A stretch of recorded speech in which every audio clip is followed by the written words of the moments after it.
ઓમ ઓમ બરાબર.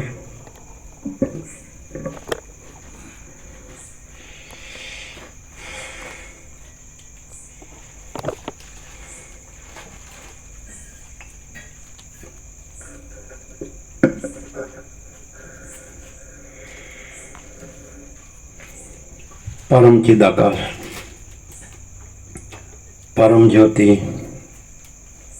અખંડ જ્યોતિ, અનંત, પૂર્ણ, પરમ ચિદાકાશ,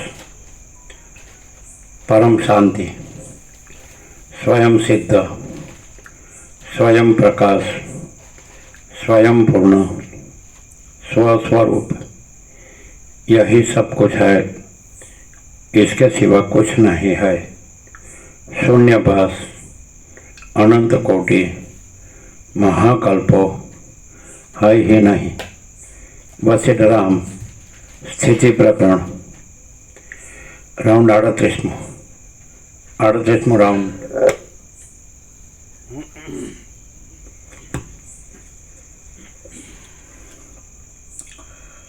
आद्य परब्रह्म सद्गुरुदेव की जय।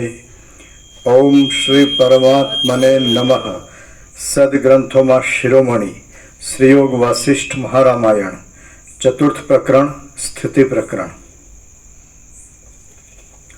सर्ग 54मो संकल्पनी उत्पत्ति वगैरेનું નિરૂપણ। આ 54મા સર્ગમાં સંકલ્પની ઉત્પત્તિ, સંકલ્પનું રૂપ, સંકલ્પનું ઘાટાપણું અને સંકલ્પનો ઉચ્છેદ એનું નિરૂપણ કરવામાં આવશે।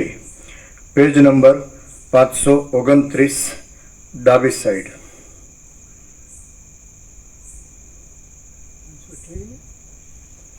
एक सेकंड हाँ एक मिनट हाँ तो पूर्णात्मा है त्या सुधी।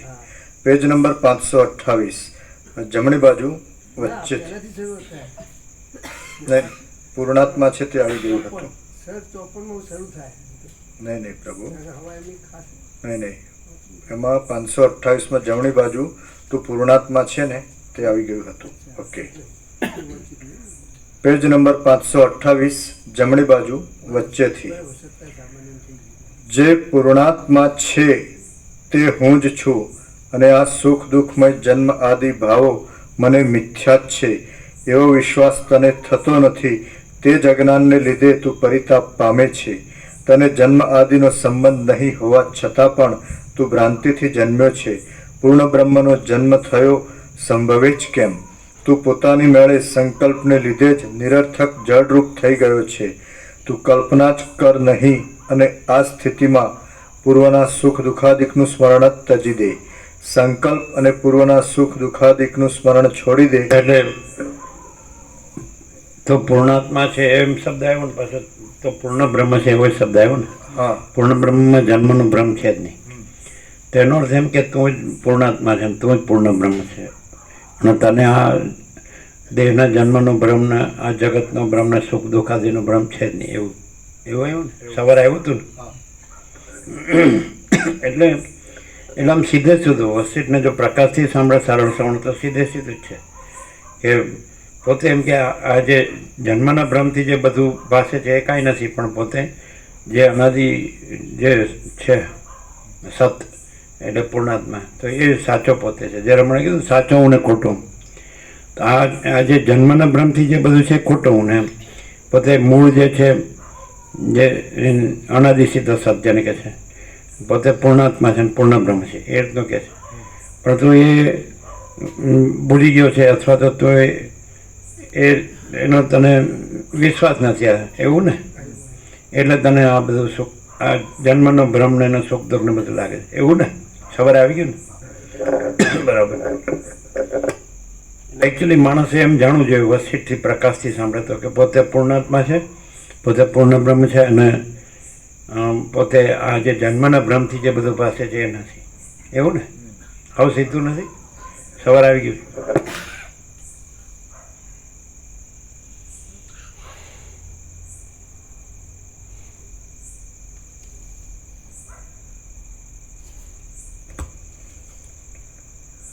તું પોતાની મેળે સંકલ્પને લીધે જ નિરર્થક જળરૂપ થઈ ગયો છે. તું કલ્પના જ કર નહીં, અને આ સ્થિતિમાં પૂર્વના સુખ દુઃખાદિકનું સ્મરણ જ ત્યજી દે. સંકલ્પ અને પૂર્વના સુખ દુઃખાદિકનું સ્મરણ છોડી દે એટલે તેટલું કરવાથી જ બ્રહ્મપદ પામવાની યોગ્યતા આવે છે. સંકલ્પનો ક્ષય થવાથી સંસાર સંબંધી ભયો પ્રાપ્ત થતા નથી, અને તે સંકલ્પ પૂર્વના સુખ દુઃખાદિકનું સ્મરણ નહીં કરવાથી પોતાની મેળે જ નાશ પામે છે. પુષ્પની પાંખડી હાથ વડે ચોળી નાખવામાં કાંઈ માત્ર માણસને જેમ રમણ કે છે એવી રીતે માણસને પોતાને જ વિવેક થાય છે એમ કે પોતે દેહ નથી ને પોતે પરમાત્મા છે. એ રીતને એમ કે આખા વેદાંત 4 શબ્દમાં સમાવી શકે એમ કીધું ને રમણે, દેહો ના હમ કો હમ સૌમ. એટલે હું દેહ નથી, હું કોણ છું? તો હું પરમાત્મા છું એ છે ને. પણ એટલે આ જે ખોટું હું છે એ નહીં, આ દેહ હું છું એ નહીં, જે પરમાત્મા હું છું એ. પણ એ પાછું આ દેહની પરિચ્છિન્નતામાં નથી, અનંત વ્યાપકતામાં છે. એ સત ચૈતન્યના આનંદ છે, બરાબર છે. અનંત પ્રકાશ, અનંત આનંદ, અનંત શાંતિ. તો એ હું છું સાચું. પછી આ હું એની સાથે ન જોડાય, આ હું ન કહેવાય, આ ખોટો હું ન કહેવાય પરમાત્મા. આ નથી. પછી જે અનંત વ્યાપક છે તો મહાસાગરનો જે તરંગ એમ જાણે કે હું મહાસાગર છું, તો એ તરંગ રૂપે મહાસાગર નથી. તો એ તો જ્યાં બધા તરંગો મહાસાગર રૂપે મહાસાગર છે, અને કોઈ તરંગ રૂપે મહાસાગર નથી.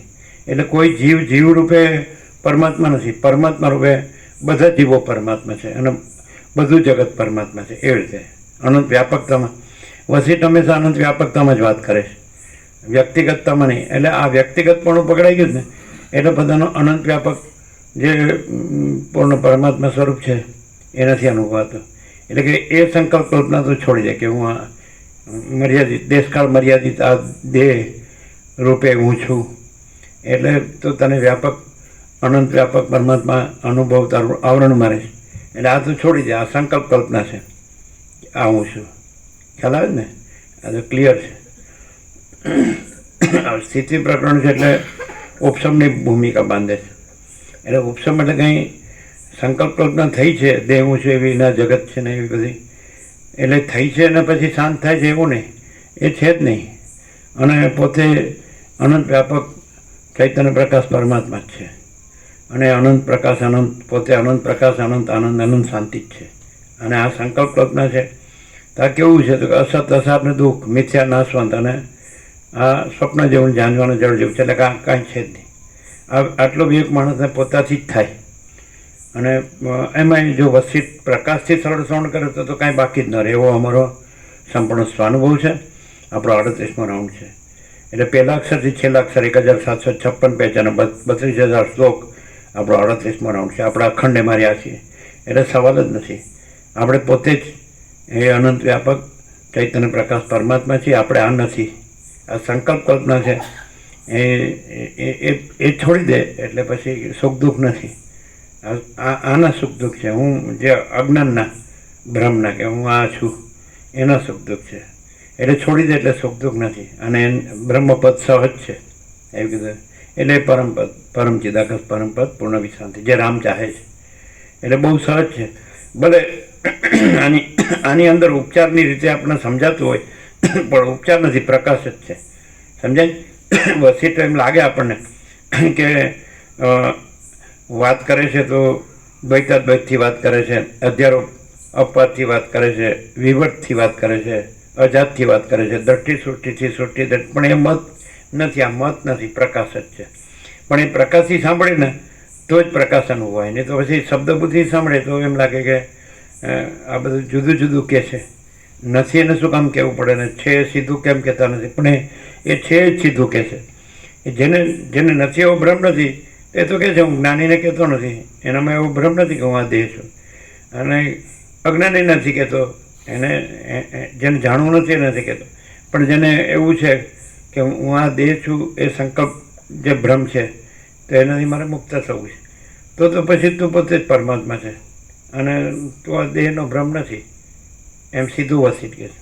એટલે જે કક્ષાનો જે હોય જેની ચૈતન્ય જાગૃતિ સ્ટેટ ઓફ કોન્શિયસનેસ જેટલી જેની જાગૃતિ હોય એ કક્ષાથી વાત કરે છે. એટલે એવું હોય કે આમાં એવું નથી કે આ બધું જ આપણે સાંભળવું પડે કે જાણવું પડે. આપણે માટે હોઈ શકે કોઈ પણ પાના ઉપર આપણો પ્રશ્નનો ઉત્તર હોય, આપણું સમાધાન હોય શંકાનું. દરેકને માટે જુદા જુદા પાના ઉપર જુદા જુદા સર્ગમાં, પ્રકરણમાં, વાક્યમાં દરેક માટે સમાધાન હોઈ શકે. એવું નથી કે બધા માટે આખો યોગ હશે, બધા માટે કાંઈ કરોડો તત્વજ્ઞાનના ગ્રંથો ન હોય. દાખલા કે અમારા જેવા માટે તો એમ જ કહે ને કે ભાઈ જેમ રમણે કીધું કે ભાઈ તમારે આત્મા મેળવવાનો નથી, તમે પોતે જ આત્મા છો, તો અહીંયા પૂરું થઈ જાય. સમજે? તો એ છીએ જ આપણે પહેલેથી. આપણે હોય તો ખરું જ કે આપણે દેહ નથી ને આત્મા છે. દેહ તો જડ છે, અજ્ઞાન છે, અને દેહ છે અનાત્મા છે ને એ નાશવંત છે, સતત પરિવર્તનશીલ છે. અને આત્મા તો એ અજન્મ અવિકારી અવિનાશી છે, ચૈતન્ય છે, જ્ઞાન છે, અનુભવ છે, બોધ છે, સ્વયં પ્રકાશ છે, સ્વસમિધ્ય છે. એટલે એ તો આપણને ખબર જ હોય. ખબર હોય એટલે ખાલી રમણ કે વસીત કે એટલે કે બરાબર. સુખદેવને ખબર જ હોય પણ પછી ખાલી જનક કે એટલે કે બરાબર એમ કહીશ. જનકે કીધું તમે પોતે જાણો છો, તમારા પિતા વ્યાસે પણ કીધું ને હું પણ એ જ કહેવાનો છું. તો પછી તોય પૂછો એટલે કે હું તો જાણું જ છું, તોય પૂછું છું કે ભાઈ સંસાર ક્યાં થાય એટલે કે મનમાં. તો સંસાર કેવી રીતે શાંત થાય તો મન શાંત થાય એટલે તો છે ને આવું સીધું જ. એટલે એ સંકલ્પ કલ્પના એટલે શું? મન. તો મન છે એ કલ્પિત છે. આપણે પરમાત્મા છીએ, અનંત વ્યાપક આકાશ જેવા અનંત વ્યાપક ચૈતન્ય પ્રકાશ પરમાત્મા છે, હજારોમર છીએ. એમાં અજન્મ અવિકારી અવિનાશી અખંડ સત ચૈતન્ય આનંદ સ્વરૂપ, પરમ શાંતિ સ્વરૂપ. તો એની અંદર કલ્પના છે જ નહીં. એટલે બહુ સીધું છે. જેને રસ પડે ને તો એને એવું ન થાય કે આપણે માટે નથી, આ તો જે કક્ષાનું એને માટે એવું નહીં. બધામાં આનંદ આવે, કારણ કે બધું ગમે તે એવું છે પણ બધું સરનામું પરમાત્મામાં જ લઈ જાય, આપણા સ્વરૂપમાં જ લઈ જાય. એટલે આપણને આનંદ ને શાંતિ જ મળે. જ્યારે પરમાત્મા સિવાયની વાત હોય છે ને તો એ આપણને શાંતિ નથી દેતી. અને જ્યારે પરમાત્માની એટલે સાચા અર્થમાં સાચા પ્રકાશ, પરમાત્માનો સાચો પ્રકાશ. વસીતમાં અમે સંપૂર્ણ અનુભવ્યું છે કે એક અક્ષરમાં પરમાત્માનો એકદમ સાચો પ્રકાશ છે, શુદ્ધ, એમ કેવળ અને નકરો. એટલે આનંદ જ આવે. અને 38મો રાઉન્ડ હોવા છતાં રોજ નવું જ લાગે આપણને. એવું ન લાગે આપણે સાંભળ્યું છે, એવું અમને અનુભવાય છે સંપૂર્ણ. અમે અખંડ છીએ. બીજા તો આવતા જતા હોય, થોડુંક સાંભળતા, બાકી કરતા હોય. દેહ હું છું એ રીતે બધા રહેતા હોય છે એટલે ખબર નથી પડતી. અને આ રીતે હવે જેને આવું ન મળ્યું હોય વાતાવરણ એ વાત અલગ છે, પણ મળ્યું છતાં એ રહી જતો હોય તો એ અજીબ વાત છે. સમજે? આવી પવિત્ર જગ્યા મળી હોય, એમાં બીજું કાંઈ ન હોય, અને આ બસ પરમાત્માનો પ્રકાશ જ હોય, પરમાત્માનો આનંદ ને પરમાત્માની શાંતિ જ હોય. બીજું કાંઈ હું તું મારું તારું ન હોય, રાગ દ્વેષ ન હોય, બડા છોટા ભલા બુરા લેના દેના, કોઈ ભેદભાવ ન હોય. તો એ આવું સીધો જ પરમાત્મા જ રહેવાનું છે. એ તો છે જ. રમણ કહે પરમાત્મા તો પ્રથમથી રહેલા, નવા આવતા નથી. પણ તમે પોતે જ પરમાત્મા છો અને તમને જે આ ભ્રમ થયો છે એ તમે નથી, જે કલ્પના થઈ છે એમ કે છે. નથી સીધું. પણ ગમે તે બધી રીતે સમજાવે તો કોઈ પણ કક્ષાનો માણસ હોય તો બધાને શાંતિ જ થાય, આનંદને શાંતિ જ થાય. કારણ કે પરમાત્મા આનંદ અને શાંતિ જ છે, પરમ પ્રકાશ, પરમ આનંદ, પરમ શાંતિ એ તો છે જ. એટલે પણ એક વસ્તુ છે કે આપણી અંદર જેમ રામને જે જિજ્ઞાસા અને મુમુક્ષત્વ છે એવું હોવું જોઈએ ને. આપણે પોતે જ્યારે આપણે ખોટી વસ્તુ સાચી લાગતી હોય તો પછી સાચી વસ્તુનું આપણે રસ જ નથી એવું થાય. અને સાચી વસ્તુ સાચી લાગે તો પછી ખોટીનો મોહ ન હોય, એમ સમજાય છે ને.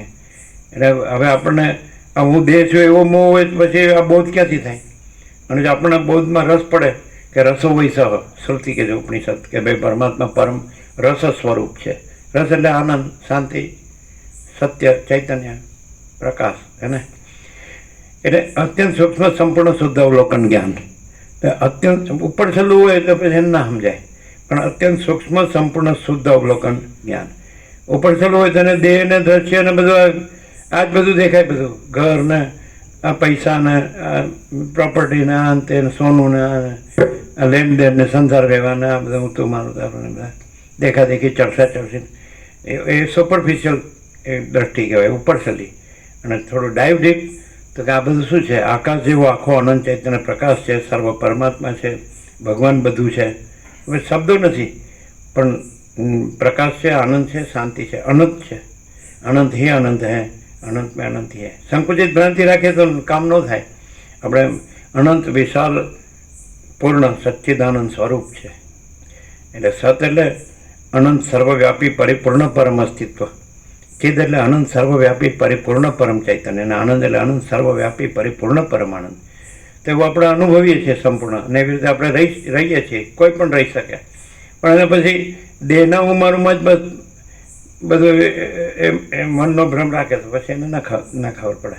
એ ભ્રમ છોડી દેતો હોય તો તૈયાર જ છે. પરમાત્મા તો પ્રાપ્ત કરવાનો નથી, પોતે જ છે, સમજાય? એટલે ખોટો હું સાચો નથી, સાચો હું સાચો છું. અને જેને અસત સત લાગે ને તેને સત અસત લાગે, એવું ઊંધું છે. જેને સત લાગે પછી એને અસત કાંઈ ન લાગે. એ રામનો વૈરાગ્ય એવો છે કે એને બસ ચિદાકાશ જ સત લાગે છે. અનંત શુદ્ધ ચૈતન્ય પ્રકાશ રૂપી આકાશ આ બધું ભરપૂર છે, ઘન અખંડ એક રસ, કોઈ જગ્યા ખાલી નથી, બધું ચૈતન્ય જ છે. પણ જળ ભ્રમ રાખીએ તો પછી ચૈતન્યનો અનુભવ હોય, અને ચૈતન્ય અનુભવ હોય તો જળ ભ્રમ છે જ નહીં.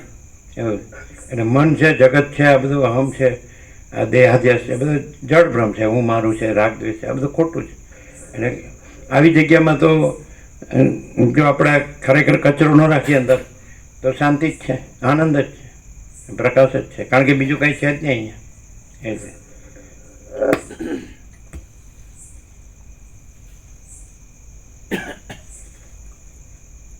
પુષ્પની પાંખડી હાથ વડે ચોળી નાખવામાં કાંઈક પ્રયત્ન કરવાની જરૂર પડે છે, પણ સંકલ્પનો નાશ તો સ્મરણ છોડી દેવાથી જ થાય છે. તેમાં એટલો પણ પ્રયત્ન કરવાની જરૂર પડે એમ નથી. અહીંયા આપણે જતા છીએ તો સ્થૂળ દ્રષ્ટિએ પણ જોઈએ, દેહ દ્રષ્ટિએ તો પણ શું તકલીફ છે? વ્યવસ્થા આખી મહાચિદાકાશ પ્રકાશ વિવેક જ છે, અને સંતોષ ને શાંતિ જ છે. અમે કેમ કઈ બીજું છે? સ્મરણ છોડવાની ક્યાં વાત છે? સ્મરણ જ ક્યાં છે? બીજો વિચાર ક્યાં આવે? બીજો હોય તો ને, એટલે બીજો વિચાર આવે જ નહીં. અને કોઈ એમ સ્થૂળ દ્રષ્ટિએ દેહ દ્રષ્ટિએ કે તોય કહી શકે એવું નથી. એ શું વાંધો છે? શું તકલીફ? બધું છે સ્થૂળ દેહ દ્રષ્ટિએ. પછી પરમાત્મા દ્રષ્ટિમાં સવાલ જ નથી. એ તો પરબ્રહ્મ અખંડ સચ્ચિદાનંદ છે જ. આ પરબ્રહ્મ પરમ શાંતિ સ્વાનુભૂતિ તત્વ સારે તો પરમ સત્યના પરમ તત્વ છે, એનો તો ઉઘાડ છે, પ્રકાશ છે આખો. એટલે પ્રકાશથી જ પ્રકાશ રહેવાય, કંઈ શબ્દ બુદ્ધિથી ન રહેવાય, મનથી ન રહેવાય. મન તો કલ્પના છે. કલ્પના કરો એટલે પછી હું ને જગત આવે, અને કલ્પના ન રાખો તો એ તો છે જ અનંત પ્રકાશ, અનંત આનંદ, અનંત શાંતિ. એમ એટલે વાલ્મીકી કહે ને અંદરથી છૂટવું જોઈએ ને અંદરથી પ્રગટવું જોઈએ. તો આ મન અને એ કલ્પના છે અંદરથી છૂટવી જોઈએ, અને જે એ અનંત પ્રકાશ, અનંત આનંદ, અનંત શાંતિ અંદરથી પ્રગટવા છે. એ હકીકત.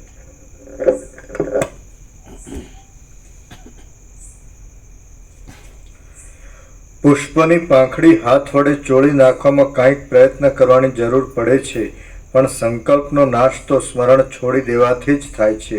તેમાં તેટલો પ્રયત્ન કરવાની પણ જરૂર પડે એમ નથી. હે પુત્ર, ફૂલને ચોળી નાખવામાં હાથ ચલાવવાનું સહેજ આપણને અહીંયા વસિષ્ઠથી પ્રકાશથી આપણે એ રહેતા હોઈએ કે આ બધું પરમ ચિદાકાશ, પરમ જ્યોતિ, અખંડ જ્યોતિ જ છે. મહાચિદાકાશ સ્વયં પ્રકાશ, સંપૂર્ણ પ્રકાશ જ છે. પૂર્ણ બ્રહ્મ અનંત તેજઘન, ચિતઘન જ છે. પરમાકાશ કેવલ આનંદ શુદ્ધ તેજઘન જ છે. પરમાકાશ અખિલાત્મા પૂર્ણ બ્રહ્મ પરમાત્મા છે. એવું સહજ છે ને સહજ રહેતા હોઈએ આપણે, તો પછી સ્મરણનો સવાલ ક્યાં? સંકલ્પનો સવાલ જ ક્યાં? સંકલ્પ ક્યારે થાય કે આપણને જે સંપૂર્ણ પ્રકાશ, સંપૂર્ણ આનંદ, સંપૂર્ણ શાંતિ ન હોય તો એ તો આ વસિષ્ઠ પ્રકાશથી એ જ છે. સંપૂર્ણ પ્રકાશ, સંપૂર્ણ આનંદ, સંપૂર્ણ શાંતિ જ છે. એટલે કોઈ અભાવ નથી, કોઈ ઈચ્છા નથી. એટલે પછી સંકલ્પના સ્મરણનો સવાલ જ આવતો નથી. સંકલ્પ જો મન લાવો તો પછી એમાં તો અભાવ મટે જ નહીં, ઈચ્છા પૂરી થાય જ નહીં. એમાં તો બધું હું ને જગત જ દેખાય, દ્રષ્ટાદ્રશ્ય બધું જીવ જગત. એટલે એમાં તો પછી બધું સંકુચિત ભ્રાંતિમાં પછી બધું આ દેખાય, હું ને મારું ને બધું, સમજે કે નહીં? એટલે આ પૈસા ને ભોગો ને આવું તો એ તો પછી એમ તો શાંતિ થાય જ નહીં. એટલે માણસ સંકુચિત ભ્રાંતિ કાઢી નાખે અને તો અહીંયા તો તૈયાર જ છે પોતાનું અનંત પૂર્ણ પરમ ચૈતન્ય પ્રકાશ સ્વરૂપ, પરમ આનંદ સ્વરૂપ, પરમ શાંતિ સ્વરૂપ. તો એ સહજ છે ને સહજ રહે. પછી ખોટા જે કલ્પના કરવાનો શું અર્થ છે? સમજે ને? એટલે માણસ છે ને એ પોતે ખોટા સંકલ્પથી જ એનું એ ચિત્ત ભમે છે. ચિત્તથી ભમે, પછી દેહથી ભમે, એટલે કે શાંતિ નથી. તો એ તો ખોટી કલ્પનામાં, ખોટા ભ્રમમાં તો શાંતિ હોય જ નહીં. અને સાચો પ્રકાશ, સાચો આનંદ ને સાચો પ્રકાશ છે, સાચો આનંદ છે, સાચી શાંતિ છે. તો પછી ખોટું મન કે ખોટું હું કે ખોટું જગત છે જ નહીં, હું મારું છે જ નહીં. તો પછી દુઃખ છે જ નહીં. એટલે કે તમે સુખ દુઃખ છે જ નહીં. એ આવ્યું હતું ને સવારે, એ તો એ છોડી દે, એ તો તને છે જ નહીં. આ તો તું જ પરમાત્મા છે, તું જ પૂર્ણ બ્રહ્મ છે. તો તને વિશ્વાસ નથી તારા પોતામાં, એ સેલ્ફ કોન્ફિડન્સ, આત્મવિશ્વાસ છે ને. માણસને વિશ્વાસ હોય પોતાના પરમાત્મામાં, તો પછી બીજું કંઈ છે જ નહીં ને. પોતે કેવળ અનંત ચૈતન્ય પ્રકાશ પરમાત્મા છે, પોતે પરમ ચિદાકાશ, પરમ જ્યોતિ, અખંડ જ્યોતિ છે પોતે જ. તો પછી તો કોઈ દુઃખ જ નથી. દુઃખ તો આ બધું જે મન નથી, જે અહમ નથી, દેહ હું છું, એ અહંકાર નથી, પછી જગત નથી, હું મારું નથી, રાગદ્વેષ નથી, તો દુઃખ જ ક્યાં છે? અજ્ઞાનના બ્રહ્મનું દુઃખ છે. જ્ઞાન જ એવો તો કૈવલ્યમ, કેવળ જ્ઞાનથી જ મુક્તિ. આ જ્ઞાન છે, પ્રકાશ છે, ચૈતન્ય છે. અને મહાચિદાકાશ, અનંત સ્વચ્છ મહાચિદાકાશ, અનંત શાંતિ છે. આવું સીધું. અને એક વસ્તુ તો છે જ, માણસને જ્યારે અંદરથી પ્રેરણા થાય તો જ થાય. ને તો આ થોડું ખબર જ ન પડે, જન્મ વયા જાય તો પરમ કૃપાળુ પરમાત્માની અસીમ કૃપાથી જ પરમ ચિદાકાશ, પરમ પદ, પૂર્ણ વિશ્રાંતિ એ તો છે જ ને. એ તો આ બધું કાકતાલીય, કાગનું બેસવું, તાડનું પડવું, એવું આ બધું જોડાઈ ગયું છે. કાંઈ નથી એવું. કાંઈ કાગડાને બેસવાથી થોડી તાડ પડે. એટલે મીન્સ એક કાંઈ પણ સંબંધ વગરનું આ બધું. અને સંબંધ લાગે છે, કેવો ભ્રમ છે. બધું સંબંધ વગરનું છે. વસિત કે છે કોઈને કાંઈ સંબંધ નથી. ક્યાં સંબંધ? જન્મ પહેલાં ક્યાં હતો, મરી ગયા પછી ક્યાં છે? અને વચ્ચે કેવું પકડી રાખે છે, અને કેવો દુઃખી થાય, ખબર પડે જ ને, કેવી અશાંતિ. અને અહીં કાંઈ નથી અને છતાં પરમ શાંતિ છે. કાંઈ કર્યા વગર સહજ પરમ શાંતિ. અને પેલું કેટલું બધું એ ચિત્તને આમ કેટલા સંકલ્પ વિકલ્પ કર્યા કરે, પણ ટેકણું જ ન પડે, કારણ કે કાંઈ નથીમાં કરે છે. અને તો પૂર્ણ છે, આમ પોતે જ પૂર્ણ બ્રહ્મ છે, અનંત તેજગન, અનંત ચિદગન, અખંડ સચ્ચિદાનંદ. તો પછી સહજ છે. ખાલી સાંભળી લઈએ જ ના ચાલે, એ છે ને એ રહીએ એને પતી ગયું. એટલે કીધું ને કે વાણીનો વિવેક નથી, વર્તનનો વિવેક છે. બસ એટલે છે ને. તો વાણી તો બધાય બોલે, બધાને બોલતા આવડે, પૂર્ણાત્માને, પૂર્ણ બ્રહ્મ, તો બધું ભગવાનને, ઈશ્વરને, પ્રભુને, ગોડને, એ તો બધાને આવડે. ચિદાકાશને, સચ્ચિદાનંદને બોલવાથી શું? વાણીનો વિવેક નથી, વર્તનનો વિવેક. વર્તન એટલે આપણે પૂર્ણાત્મા છીએ કે પૂર્ણ બ્રહ્મ છીએ, બસ પતી ગયું, પૂર્ણ વિરામ મારી દો. પછી બીજું છે જ નહીં, બીજું લાવવાનું જ નહીં. એને વાણી વર્તનનો વિવેક કહેવાય. ને ખાલી બોલે અને બીજું જ કરીએ ને પછી પૂર્ણ આત્માને પૂર્ણ બ્રહ્મ બોલીએ તો એનો મિનિંગલેસ, એનો કઈ અર્થ. એટલે શબ્દનો કંઈ એ વાણી વિલાસ, બુદ્ધિ વિલાસનો કંઈ અર્થ નથી.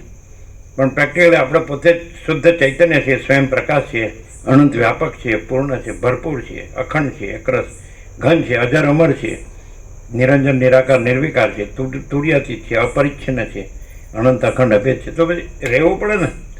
હું કામ બીજું કરો છો? મરી ગયા સુધી કાંઈ નથી એમાં.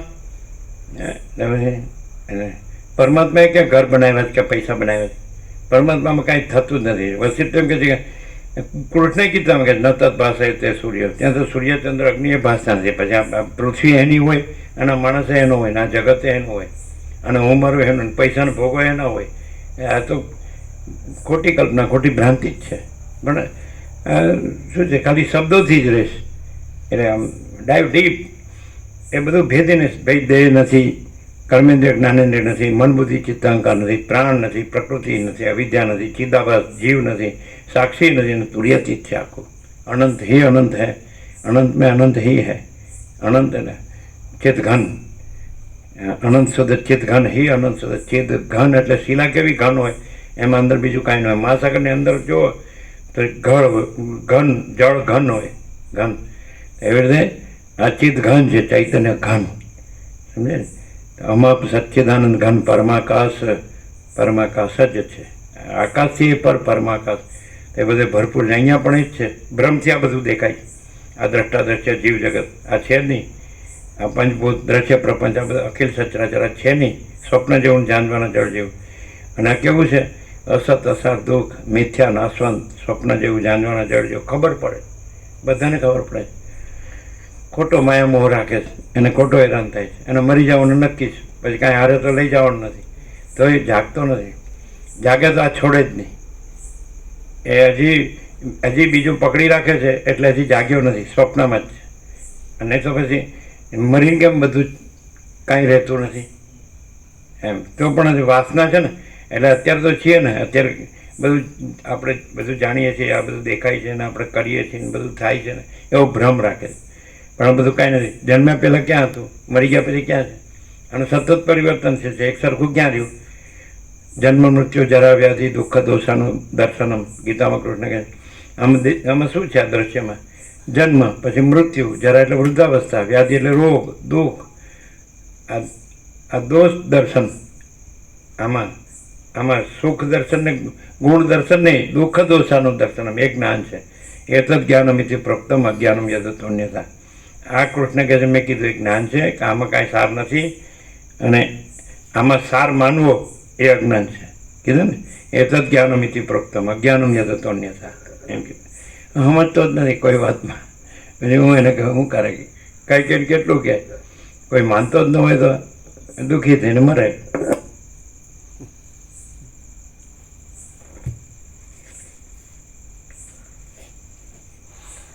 હે પુત્ર, ફૂલને ચોળી નાખવામાં હાથ ચલાવવા રૂપ સહેજ પરિશ્રમ કરવો પડે છે, પરંતુ સંકલ્પનો ક્ષય કરવામાં એટલો પરિશ્રમ પણ કરવો પડે એમ નથી. જેને સંકલ્પનો નાશ કરવાની ઈચ્છા હોય તેણે પૂર્વના સુખ દુઃખાદિકનું સ્મરણ કરવું નહીં. ધારો કે પહેલાં ભગવાને કીધું ગીતામાં 18માં મોક્ષ સંન્યાસયોગમાં કીધું ને, કૃષ્ણને ન કીધું કે ચાતુર્વર્ણ્ય મયા સૃષ્ટમ ગુણ કર્મ વિભાગ છે. તો વર્ણાશ્રમ ધર્મની વ્યવસ્થા શું કરે કે ભાઈ 7-8 વર્ષનું બ્રહ્મચારી બટુક પહેલાં બ્રહ્મર્ષિ અને ગુરુકુળમાં બ્રહ્મ વિદ્યાભ્યાસ કરે, એની આજ્ઞામાં વર્તે, સેવા કરે બધું. પછી 25 ગૃહસ્થ આશ્રમ, પછી 50 પછી વાનપ્રસ્થ થયો. વાનપ્રસ્થ થયા એટલે જે બ્રહ્મચર્ય આશ્રમમાં જે આત્મજ્ઞાન લીધું હતું, બ્રહ્મજ્ઞાન, તો એ જ્ઞાનથી પછી વનમાં રહે, સમજાય. અને પછી 75 સંન્યાસ. આ વ્યવસ્થા છે ને બ્રાહ્મણ ક્ષત્રિય વૈશ્ય શુદ્ર એ જન્મથી નહીં પણ સત્વગુણ રજોગુણ તમોગુણથી. સત્વ પ્રધાન હોય તો બ્રાહ્મણ, સત્વરજ મિશ્ર હોય તો ક્ષત્રિય, રજ તમ હોય તો વૈશ્ય, તમ હોય તો શુદ્ર. એ રીતનું છે, જન્મથી નહીં, સમજાય છે, ગુણથી. એ રીતનું એટલે તો એ વ્યવસ્થા શું કેમ કીધી? પાતળો જન્મે આ તો ખાટલે મોટી ખોટ કે પાયો જ નહીં, એ બ્રહ્મચર્ય જ નથી. સીધો ઘોડે ચડે તો એ 4 વડઘોડું નીકળે ત્યાં સુધી રામ નામ સત્ય ત્યાં આનું હા ને બસ. આ દેહ હું છું, આ સ્ત્રી છે ને આ પુરુષ છે, આ પ્રજા છે ને પ્રજાની પ્રજા છે, આ ઘર છે ને ધન છે. વ્યવસ્થિત કે હું તો જ્ઞાનીના કહેતો નથી, કારણ કે તો એ રહેલા જ છે. અજ્ઞાની એ કહેતો નથી કે એને તો જોતું જ નથી. વચ્ચે જે છે કેમ કે નહીં આમાં મને કાંઈ હવે નથી જોતું. રામે કીધું ને વૈરાગ્ય, હવે આમાં મને તો આ જ જોઈએ. તો એને હું કહું છું, જેને જોતું હોય ને કહું છું, ન જોતું એને હું ક્યાં કહું છું? આપણે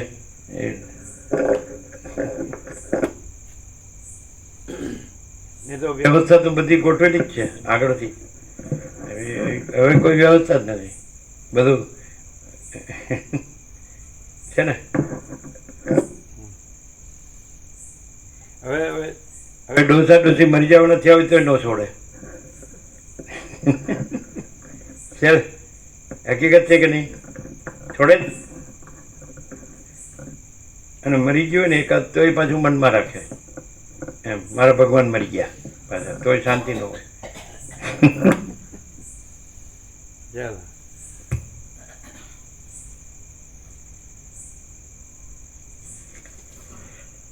જેને સંકલ્પનો નાશ કરવાની ઈચ્છા હોય તેણે પૂર્વના સુખ દુઃખાદિકનું સ્મરણ કરવું નહીં, એટલે લીલા માત્રથી અડધા નિમેષમાં જ સંકલ્પ હણાઈ જાય છે. પોતામાં પૂર્ણાનંદપણાના ચિંતન માત્રથી પોતાનું ભૂલાઈ ગયેલું સ્વરૂપ ઉપસ્થિત થાય છે.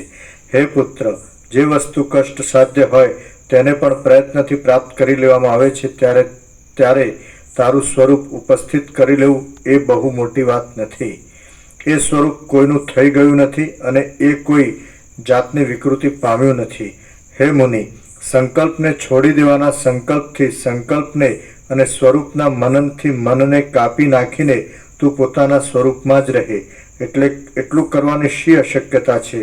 હે મોટી બુદ્ધિવાળા, સંકલ્પ ઉપશાંત થઈ જાય તો આ સગળું સંસારરૂપી દુઃખ મૂળ સહિત ઉપશાંત થઈ જાય છે. જે સંકલ્પ છે તે જ મન છે, તે જ જીવ છે, તે જ ચિત્ત છે, તે જ બુદ્ધિ છે અને તે જ વાસના છે. હે ઉત્તમ અર્થવેત્તા, મન, જીવ, ચિત્ત, બુદ્ધિ અને વાસના એમાં નામથી જ જુદાઈ છે, પણ અર્થની જુદાઈ નથી. અહીં સંકલ્પ વિના બીજું ક્યાંય કાંઈ પણ નથી. એટલા માટે હૃદયમાંથી સંકલ્પને જ કાપી નાખ. બીજી ચિંતા તું શા માટે કરી છે? જેમ નિર્જળ ભૂમિ વાસ્તવિક રીતે ઝાંઝવાના પાણીથી રહિત જ છે, તેમ તારું સ્વરૂપ જગતથી રહિત જ છે. કારણ કે ઝાંઝવાના પાણી અને જગત એ બંને મિથ્યા આરોપથી જ વિસ્તાર પામે છે. આ સગળું જગત પોતે ખોટું છે અને ખોટા સંકલ્પે જ કરેલું છે. માટે ખોટું જણાય પછી તેમાં પ્રીતિ રહેવાનો અવકાશ જ નથી. જગત સાચું છે એવી વાસના ન રહે તો પછી જગતમાં પ્રીતિ કેમ જ રહે? વાસનાના ક્ષયથી જ મુક્તિ પ્રાપ્ત થાય છે. એ પ્રાપ્ત થયા પછી બીજું કાંઈ પણ પામવાનું અવશેષ રહેતું નથી. આમ છે એટલા માટે ક્રમે ક્રમે જગત ઉપર અનાદરને વધારીને સગળા જગતને ખોટું જ જાણવું. દ્રશ્યોના અનાદર થાય તો પછી હું દેહ છું એવું અનુસંધાન છૂટી જાય અને દેહના સુખ દુઃખથી પોતાને લેપ થાય નહીં. એમ દેહના સંબંધવાળા સ્ત્રી પુત્ર આદિક પણ મિથ્યા જ છે એવો નિર્ણય થવાથી તેમની ઉપર સ્નેહની પ્રવૃત્તિ પણ થતી નથી. આમ આસ્થા નીકળી જાય એટલે હર્ષ, ક્રોધ, જન્મ કે મરણ થતા જ નથી. મન જ પોતે ચૈતન્યમાં પ્રતિબિંબથી જીવ થઈને આ સગળા ખોટા માનસિક નગર જેવા ભૂત, ભવિષ્ય તથા વર્તમાન જગતને સુખ દુઃખ આદિના વિભ્રમોથી પરિવર્તન પમાડે છે અને ભારે ધામધૂમ કર્યા કરે છે. લોકમાં વાસનાઓથી ઘેરાયેલું જીવનું મન અનેક શક્તિઓથી ચળક્યા કરે છે. તેથી જીવ મલિન અને ચંચળ થઈને કામનાને લીધે જાત જાતની વ્યવસ્થા કર્યા કરે છે. હૃદયરૂપી વનમાં રહેનારો જીવરૂપી વાંદરો વાંદરાપણાને લાયક લીલાઓ કર્યા કરે છે. લાંબો આકાર લઈને તે વળી થોડી વારમાં ટૂંકો આકાર લે છે. સંકલ્પરૂપી જળના તરંગો કોઈ રીતે નિયમિત કરી શકાતા નથી. જરાક વિષયનું સ્મરણ કરવામાં આવતા તે વધી જાય છે અને વિષયના સ્મરણનો ત્યાગ કરવામાં આવતા તે પોતાના પરિવારો સહિત ટૂંકા થઈ જાય છે. જેમ અગ્નિના તણખા એક તૃણ માત્રથી પણ પ્રદીપ્ત થાય છે, તેમ સંકલ્પો અલ્પ વિષયોથી પણ પ્રદીપ્ત થાય છે. હે પુત્ર, વીજળીના અગ્નિઓ જગતમાં અપ્રકટ આકારવાળો છે, પ્રદીપ્ત છે, ક્ષણભંગુર છે, ભ્રાંતિ આપનાર છે અને જળ બ્રેકેટમાં જળથી જ સ્થિતિ પામનારા છે. તેમ સંકલ્પો પણ જગતમાં અપ્રકટ આકારવાળા છે, પ્રદીપ્ત છે, ક્ષણભંગુર છે, ભ્રાંતિ આપનારા છે અને જળથી જ સ્થિતિ પામનારા છે. હે પુત્ર, જે પદાર્થ ખોટો હોય તેને ટાળવાનો ઉપાય તરત થઈ શકે છે અને તેથી તે તરત ટાળી શકાય છે. એમાં કશો સંદેહ નથી, કેમ કે ખોટો પદાર્થ કદી પણ સાચો હોતો નથી. જો સંકલ્પ સાચો પદાર્થ હોય તો ટાળવો અશક્ય થઈ પડે, પણ તે સાચો નથી અને અત્યંત ખોટો જ છે અને તેથી જ તે સહેજે ટાળી શકાય એમ છે. હે પુત્ર,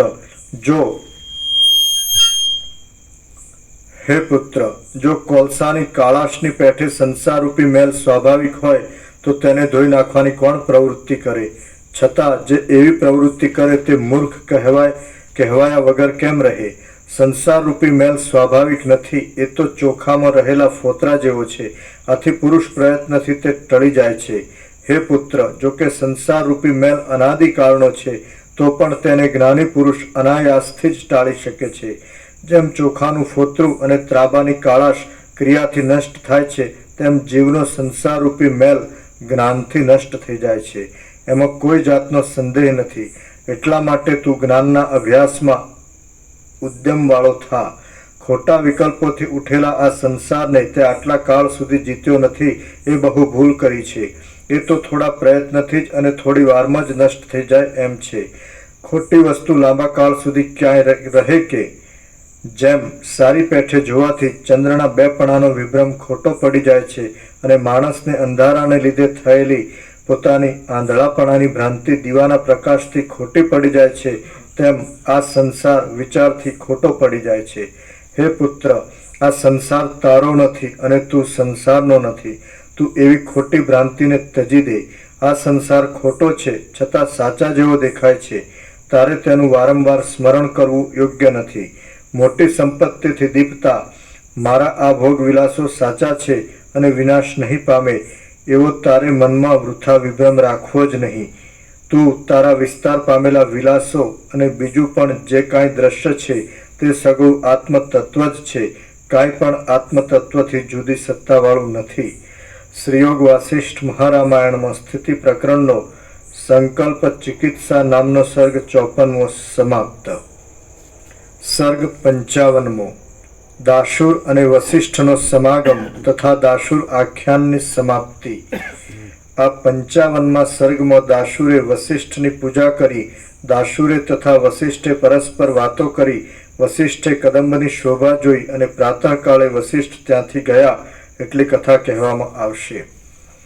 વસિષ્ઠ બોલ્યા, હે રઘુકુળ રૂપી આકાશમાં ચંદ્રરૂપ રામચંદ્રજી, એ પ્રમાણે મધ્યરાત્રિના સમયે તે કદંબના ઝાડમાં એ બે બાપ દીકરાનું ભાષણ સાંભળીને હું જેમ વરસીને છૂટું થયેલું વાદળું પર્વતના શિખર ઉપર ગુપચુપ ઉતરે તેમ પત્રોથી, પુષ્પોથી તથા ફળોથી ઘેરાયેલા એ કદંબની ટોચ ઉપર આકાશમાંથી ગુપચુપ ઉતર્યો. ત્યાં ઇન્દ્રિયોનો નિગ્રહ કરવામાં શૂરપણું ધરાવનારો, મોટા તપને લીધે અગ્નિના જેવો તપસ્વી થયેલો, પોતાના શરીરમાંથી નીકળતા તેજથી પૃથ્વીને સુવર્ણમય જેવી કરી મૂકતો અને જગતને પ્રકાશિત કરતા સૂર્યની જેમ તે પ્રદેશને અજવાળતો તે દાશુર મહારાજ જોવામાં આવ્યો. દાશુરે પણ મને આવેલો જોઈ આસન આપીને અર્ઘ્યથી તથા પત્ર પુષ્પ આદિ આપવાથી મારું સન્માન કર્યું. પછી મેં દાશુર મુનિની સાથે સંસારમાંથી ઉદ્ધાર કરવાનું સામર્થ્ય ધરાવનારી બ્રહ્મચર્ચા જ કરી. એ ચર્ચા તેણે પોતાના પુત્રને બોધ આપવાને માટે પ્રથમથી જ ચલાવી હતી. પછી મેં દાશુરની ઈચ્છાથી તે કદંબને જોયો. તે કદંબ પોતાના સર્વ પ્રદેશોમાં કળીઓથી વ્યાપ્ત હતો અને કોઈને પણ વ્યાકુળ નહીં કરનારા મૃગોના સર્વ સમૂહ વડે સેવાતો હતો. તે લતાઓના મંડળથી શણગારેલો હતો, તેથી વન જેવો લાગતો હતો. એ કદંબ મંદ મંદ પવનથી ચલાયમાન થતા પલ્લવરૂપી મંદ હાસ્ય કરી રહ્યો હતો. ઝૂકી રહેલી શાખાઓની ટોચોમાં ફર્યા કરતા ચંદ્ર જેવા સુંદર ચામરોના પૂંછડાઓથી તે ધોળા વાદળાઓના ટુકડાઓએ ઘેરી લીધેલા શરદ ઋતુના આકાશ જેવો શોભતો હતો. ઝાકળ બિંદુની કણીઓ રૂપ મોતીના હારથી તે શણગારેલો હતો અને સ્વચ્છ પુષ્પોના સમૂહથી સગળા અવયવોમાં ભરપૂર હતો. તે પોતાના પરાગરૂપી ચંદનોના લેપનોથી સંપૂર્ણ લેપાયેલો હતો અને પોતાના પાંદડાઓ રૂપી મોટા રાતા વસ્ત્રોથી સુશોભિત હતો. પુષ્પોના બહુભારથી નમી રહેવાને લીધે અને લતારૂપી સ્ત્રીના સંબંધવાળો હોવાને લીધે તે તરતના પરણેલા મોટા ઘરના વરરાજા જેવો લાગતો હતો. મુનિઓએ બાંધેલી પર્ણશાળાઓ જેવી લતાઓથી અને મંજરીઓથી સંયુક્ત હોવાને લીધે તે મહોત્સવના સમયમાં મંડપોથી તથા પતાકાઓથી શણગારેલા મોટા નગર જેવો લાગતો હતો. મૃગોએ ખંજવાળવા માટે પોતાના શરીરો ઘસવાથી ત્યાં પુષ્પો ખર્યા હતા અને તેમના પરાગોથી તે ભૂખરો થયો હતો. આથી તેણે જેણે પાસેના વનને નીચું પાડી દીધું હોય એવા મોટા આખલા જેવો લાગતો હતો. પુષ્પોમાંથી ખરેલા પરાગો વડે રાતા થયેલા મયુરોથી સંયુક્ત હોવાને લીધે તે જાણે પર્વતોએ થાપણ રૂપે મૂકેલા સંધ્યાકાળના નાના વાદળાઓથી સંયુક્ત હોય એવો લાગતો હતો. એ કદંબમાં મૂળથી તે છેક ટોચ પર્યંત ઘણી ઘણી વનદેવીઓ ચારે બાજુ નિવાસ કરી રહી હતી. એ વનદેવીઓ કૂંપળિયા જેવા રાતા હસ્તોવાળી હતી. પુષ્પો જેવા સ્વચ્છ મંદ હાસ્યોથી શોભતી હતી. મધ્યના મદથી આમ તેમ હાલ્યા કરતી હતી. પુષ્પોના કેસરાઓ પોતાની ઉપર પડવાથી રોમાંચિત થતી હતી. ઘેરા પુષ્પોથી ભરપૂર હતી, વનના પવનની લહેરો જેવી હતી લેતી હતી, કળીઓ જેવી દ્રષ્ટિઓમાં નિદ્રાથી ઘેરાયેલી હતી, ગુચ્છો જેવા સ્તનોવાળી હતી, પુષ્પોમાંથી ખરતા પરાગના સમૂહરૂપી કેસરથી રાતા થયેલા વસ્ત્રોવાળી હતી અને લતાઓના વિસ્તારથી રચવામાં આવેલા નિવાસીઓના ઝરૂખાઓમાં બેઠી હતી. તેઓ હરિતવર્ણા સ્નિગ્ધ પુષ્પોવાળી લતાઓરૂપી હિંડોળાઓમાં લીલાથી હિંચકવાનો વિલાસ કરતી હતી. કોયલના જેવા સ્વરોથી ગાયનના આલાપ કરતી હતી અને ભ્રમર સરખા નેત્રોવાળી હતી. એ કદંબમાં પુષ્પોની મંજરીઓના સમીપમાં મંજરીઓ સરખી જ કેટલીક વનદેવીઓ બેઠેલી હોવાને લીધે આમાં મંજરીઓ કઈ અને વનદેવીઓ કઈ એવો સંદેહ ઉત્પન્ન થતો હતો. મદને લીધે આલસ્યવાળા પુષ્પોના પરાગથી ખરડાયેલા પરસ્પર અંગોનો અત્યંત મિલાપ કરીને બેઠેલા પુષ્પોના ગર્ભોરૂપી અંતઃપુરોમાં રહેલા અને જેઓને રતિ સંબંધી પરિશ્રમ તુષારની કળીઓથી શાંત થતો હતો એવા મદોન્મત ભ્રમરોના જોડા ચારે બાજુ પરસ્પરના સ્નેહને ઘટે એવો ગુંજારવ કરી રહ્યા હતા. એ કદંબ જાણે ચારે બાજુ ફરી ફરીને આવેલી નીલ મક્ષિકાઓ રૂપી ગુપ્તચરોના મધુર ગણગણાટ રૂપી રહસ્ય ભાષણોથી પાસે નહીં વનરૂપી નગરીની ગુપ્ત ખબરો સાંભળવા સારું જરાવાર ઊંચા કાન કરીને બેઠો હોય એવો લાગતો હતો. જરાવાર ધરતી પર ઝૂકી રહેલા પલ્લવો રૂપી ગાલ મશૂરિયા ઉપર પોતાના અતિ સુંદર માથાઓ રાખીને વાંદરાઓ ચંદ્રના કિરણો રૂપી ધોળા વસ્ત્રોથી ઢંકાયેલા અવયવોવાળી પૃથ્વીને જોયા કરતા હતા. વનસ્થળીઓના સંતાનો જેવા જાણે પોતે દેહધારી વિવેક જ હોય એવા નિર્દોષ અને ઝૂકી રહેલા પાંદડાઓના જથ્થામાં ભરાઈને બેઠેલા સુંદર હરણના બચ્ચાઓથી એ કદંબની નીચેનો પૃથ્વીનો ભાગ બહુ શોભી રહ્યો હતો. માળાઓમાં અત્યંત નિર્ભયપણાથી નિશ્ચળ થઈને સૂતેલા પક્ષીઓ કેવળ તેઓના શ્વાસના શબ્દ ઉપરથી જાણવામાં આવતા હતા.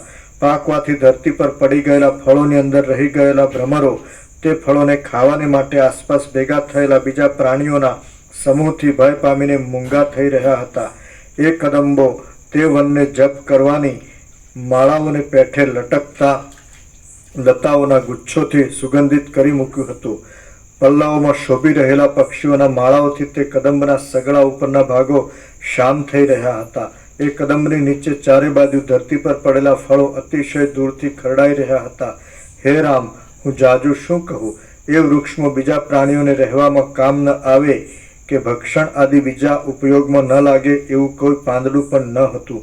એ વૃક્ષોના રાજા જેવા કદંબના નીચે ધરતી પર ઝૂકી રહેલા પાંદડાઓમાં મૃગો ક્ષણે ક્ષણે વિશ્રાંતિ લેતા હતા તથા સૂઈ રહેતા હતા અને ઊંચા રહેલા પ્રત્યેક પાંદડાઓમાં પક્ષીઓ ભરાઈ બેઠા હતા. હે રામ, આવા અનેક ગુણોવાળા એ કદંબને જોતા જોતા મને એ રાત્રિ એક જાતના મહોત્સવ જેવી લાગી. પછી એ દાસુર મુનિના પુત્રને મેં પણ અનુભવના પ્રકાશની રમણીયતાવાળી અનેક ઉત્તમ કથાઓથી ફરીવાર પરમ બોધ આપ્યો. જેમ બે કામી પુરુષોને શૃંગાર સંબંધી વાતો કરતા કરતા આખી રાત્રિ બે ગઢની પેઠે વ્યતીત થઈ જાય, તેમ હું અને દાસુર એ બંનેને પરસ્પરમાં બ્રહ્મવિદ્યા સંબંધી વાતો કરતા કરતા તે આખી રાત્રિ બે ગઢની પેઠે વ્યતીત થઈ ગઈ. પ્રાતઃકાળમાં ઘાટા પુષ્પોના જેવા આકારવાળા અને જાણે રતિમાં તૂટી ગયેલા દેવાંગનાઓના મોતીઓ હોય એવા તારાઓ ધીરે ધીરે ઝાંખા પડવા લાગ્યા. એટલે છેક કદંબના છેડા સુધી પોતાના પુત્ર સહિત વળાવવા આવેલા તે દાસુર મુનિને ત્યાંથી પાછા વાળીને હું મંદાકિનીમાં નાહવા ગયો. મંદાકિનીમાં યોગ્ય રીતે સ્નાન કરીને ત્યાંથી પાછો આકાશમાં જઈ સપ્તર્ષિઓના મંડળમાં પ્રવેશ કરીને હું સ્વસ્થ થઈને રહ્યો. હે રામ, દાસુર મુનિએ કહેલી ખોથરાજાની આખ્યાયિકા જગતના પ્રતિબિંબ જેવી છે અને ખોટી છતાં પણ સાંભળનારાઓને સાચા પાત્રોવાળી લાગે એવી છે. તે મેં તમારી પાસે કહી. તમને બોધ માટે જગતનું સ્વરૂપ સમજાવવાના વિષયમાં હું કહી ગયો છું કે આ જગત દાસુરે કહેલી રાજાની આખ્યાયિકા જેવું છે. તમે દાસુરે કહેલા સિદ્ધાંત ઉપર દ્રષ્ટિ રાખીને આ દ્રશ્ય પદાર્થો રૂપી લેપને છોડી દઈ ધીર બનીને મહાત્મા થાઓ. એ લેપ તો ખોટો છતાં સાચો હોય એવું લાગે છે. હે રામ, સગળા સંકલ્પો ખોટા છે. એટલા માટે સંકલ્પો કરનારા મનને અને મનના હેતુરૂપ અજ્ઞાનને તોડી નાખીને તમે નિર્મળ આત્મતત્વને જ જોયા કરો. એટલે પછી તમે થોડા કાળમાં જીવન મુક્તિને પ્રાપ્ત થશો અને લોકોમાં પૂજ્ય થશો. શ્રીયોગ વાસિષ્ઠ મહારામાયણમાં સ્થિતિ પ્રકરણનો વસિષ્ઠ દાશુર મિલન નામનો સર્ગ 55મો સમાપ્ત. સર્ગ 56મો જગતની સત્તા અને અસત્તા તથા ચૈતન્યનું કર્તૃત્વ અને અકર્તૃત્વ. આ 56મા સર્ગમાં જગતની સત્તાનો તથા અસત્તાનો અને ચૈતન્યના કર્તાપણાનો તથા અકર્તાપણાનો વિચારપૂર્વક નિર્ણય કરાવીને દ્રશ્યોની ઉપર આસ્થાનું નિવારણ કરવામાં આવશે. વસિષ્ઠ બોલ્યા, હે રામ, આ જડ જગત છે જ નહીં એવો નિર્ણય કરીને સર્વમાંથી અહંતા મમતાનો ત્યાગ કરો. જે વસ્તુ મુદ્દલ હોય જ નહીં તે વસ્તુમાં વિવેકી પુરુષોને શી આસ્થા હોય? આ દેખાતું જગત જો હોય તો ભલે રહ્યું, તમે તો એથી ન્યારા છો, તે છતાં તમે તેમાં અહંતા મમતા શા માટે બાંધો છો? જગત જડ છે અને તમે અસંગ ચૈતન્ય છો, માટે તમારે અને જગતને સંબંધ થવો ઘટતો જ નથી. જો તમે જગત છે પણ ખરું અને નથી પણ ખરું એમ માનતા હો તો પણ જે વસ્તુ હોવારૂપ તથા ન હોવારૂપ પરસ્પર વિરુદ્ધ સ્વભાવવાળી હોવાથી અનિત્ય છે તેમાં અહંતા મમતા રાખવી કેમ યોગ્ય કહેવાય? હે રામ, જો આ જગત છે જ નહીં તો તમારે બંધન જ નથી, એટલે તમે કેવળ સ્વચ્છ અને વ્યાપક આત્મતત્વ જ છો. માટે તમારે બીજા પદાર્થમાં અહંતા મમતાને અવકાશ જ રહેતો નથી. આ જગત કોઈએ કરેલું હોય અથવા કોઈએ ન કરેલું હોય અથવા આત્માના સામીપ્ય માત્રને લીધે ભાસમાન થતું હોય તો પણ તમારે તેમાં અહંતા મમતા કરવી યોગ્ય નથી. વાસ્તવિક રીતે જોતા આ જગત કોઈ કર્તાએ કરેલું છે એમ નથી, તેમ કરતા વગર થયેલું છે એમ પણ નથી, પરંતુ એમ છે કે જે અકર્તા છતાં પણ માયાને લીધે કરતા જેવો છે તેની સત્તાથી થયું છે. આ જગત રૂપી જાળ કરતા વગરની હોય અથવા કરતાવાળી હોય તો પણ તમે તેનાથી એક થઈને બેસો નહીં. આત્મા સર્વ ઇન્દ્રિયોથી રહિત છે, તેણે કરતાપણું ઘટતું નથી. તો પણ જો કરતાપણું માનીએ તો જેવું સૂર્યને ફેરવવામાં મેરુને કલ્પિત કરતાપણું છે તેવું જ આત્માને કલ્પિત કરતાપણું પ્રાપ્ત થાય છે. માટે વાસ્તવિક રીતે જગત કરતા વગરનું છે અને કાકતાલીય ન્યાયની પેઠે આકસ્મિક જ છે. આકસ્મિક રીતે થયેલું આ જગત અનિર્વચનીય જ છે. માટે જે મૂર્ખ હોય તે જ તેમાં અહંતા મમતા કરે, પણ જે સમજુ હોય તે તેમ કરે નહીં. હે રામ, જગત અત્યંત શૂન્ય છે એમ પણ નથી, કારણ કે નિરંતર દેખાયા કરે છે. તેમ નષ્ટ થઈને શૂન્ય થઈ જાય છે એમ પણ નથી, કારણ કે નષ્ટ થયા પછી પણ વારંવાર ઉત્પન્ન થાય છે. શૂન્યની ઉત્પત્તિ થવી ઘટે જ નહીં. વળી હે રામ, આ જગત આત્માની પેઠે સર્વદા રહેનાર છે એમ પણ નથી, કારણ કે તે નિરંતર ક્ષય પામતું જોવામાં આવે છે. તેમ ક્ષણિક છે એમ પણ નથી, કારણ કે જે વસ્તુ અનાદિ પૂર્વકાળમાં અને અનંત ઉત્તરકાળમાં પણ નથી હોતી તે વસ્તુ વર્તમાન ક્ષણમાં હોય તો પણ તેના ન હોવાપણાનું જ અનુમાન થાય છે. આ પ્રમાણે જગત અનિર્વચનીય ઠરે છે. માટે તમારા જેવા સમજુ પુરુષે તેમાં અહંતા મમતા કરવી યોગ્ય નથી. સર્વ ઇન્દ્રિયોથી રહિત શાંત આત્મા જો પોતાના સામીપ્ય માત્રથી સર્વદા જગતને કર્યા કરતો હોય તો પણ એવી રીતે થતા જગતમાં અભિમાન ધરીને મૂંઝાવવું યોગ્ય નથી. જન્મ મરણ આદિ દિશાઓથી ઘેરાયેલું આ વિસ્તીર્ણ જગત સ્વપ્નની પેઠે મિથ્યા સ્થિતિ વાળું જ છે અને ખોટી રીતે થયેલું છતાં પણ સ્થિર તથા લાંબુ જોવામાં આવે છે. કાળ અનાદિ અનંત છે અને અનંત છે, તેનો 100 વર્ષ એ તો બહુ જ નાનો ભાગ છે. તો એટલા ભાગમાં પ્રાપ્ત થયેલા આ મોટા આશ્ચર્યમય મનુષ્ય દેહમાં આત્માએ અહંતા શા માટે ધરવી જોઈએ? જગતના પદાર્થો સ્થિર હોય તો પણ સ્થિરપણાને લીધે જ લેવા યોગ્ય કે છોડી દેવા યોગ્ય ઘટતા નથી. માટે તેઓમાં આસ્થા રાખવી શોભતી નથી. જગત જડ છે અને આત્મા અસંગ ચૈતન્ય છે, તેથી પણ તેમને પરસ્પર સંબંધ થતો ઘટતો નથી. માટે જગતમાં આસ્થા રાખવી અયોગ્ય જ છે. જગતના પદાર્થો અસ્થિર હોય તો પણ તેઓમાં આસ્થા રાખવી શોભતી નથી. જેમ કે દૂધના ફીણમાં આસ્થા લાગી હોય તો તે અંતે દુઃખ જ આપે છે. હે રામ, આત્મા સ્થિર છે અને દેહાદિક અસ્થિર છે, તે છતાં તેમને જે એક કરી દેવા એ તો પર્વતને અને ફીણને એક કરી દેવા બરાબર છે. માટે તેમ કરવું શોભતું જ નથી. જેમ મેરુ પર્વત સૂર્યને ફેરવનાર છે પણ વાસ્તવિક રીતે ફેરવનાર નથી, તેમ આત્મા સર્વનો કરતા છે પણ વાસ્તવિક રીતે કાંઈ પણ કરતો નથી. જેમ દીવો પ્રકાશનો કરતા છે પણ ઉદાસીન રહેનાર ઉદાસીન રહેનાર છે, તેમ આત્મા જગતનો કર્તા છે પણ ઉદાસીન રહેનાર છે. જેમ સૂર્ય પ્રાણીઓને દિવસે કરવાના સઘળા કાર્યોનો નિર્વાહ કરે છે પરંતુ છતાં તે કશું કરતો નથી, તેમ આત્મા સર્વ વ્યવહારનો નિર્વાહ કરે છે પણ તે છતાં કશું કરતો નથી.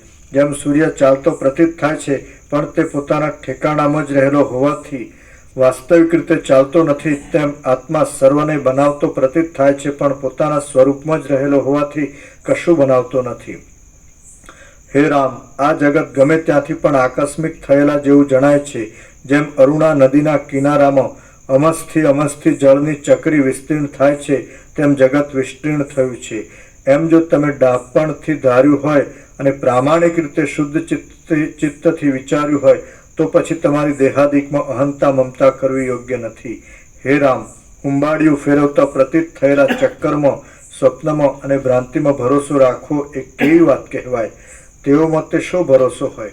જેમ કોઈ અકસ્માત આવેલો માણસ મૈત્રીનું પાત્ર હોતો નથી, તેમ ભ્રાંતિથી જ ઉત્પન્ન થયેલું આ જગત વિશ્વાસ રાખવાને પાત્ર નથી. જેમ તમે ચંદ્રમાં ઉનાપણાની ભાવના કરતા નથી, સૂર્યમાં શીતળતાપણાની ભાવના કરતા નથી અને ઝાંઝવાના પાણીમાં જળપણાની ભાવના કરતા નથી, તેમ જગતની સ્થિતિમાં સત્યપણાની ભાવના કરો નહીં. તમે સંકલ્પના પુરુષને, સ્વપ્નના માણસને અને ચંદ્રમાં દેખાયેલા બેપણાને જેવા ગણો છો તેવું જ આ જગતને ગણો. હે નિર્દોષ રામ, તમે જે છો તે જ છો. આવી મનમાંથી સંસારની શોભાના સત્યપણા વિશેની ભાવનાને છોડી દો અને આ સંસારમાં લીલા માત્રથી જ વિહાર કરો.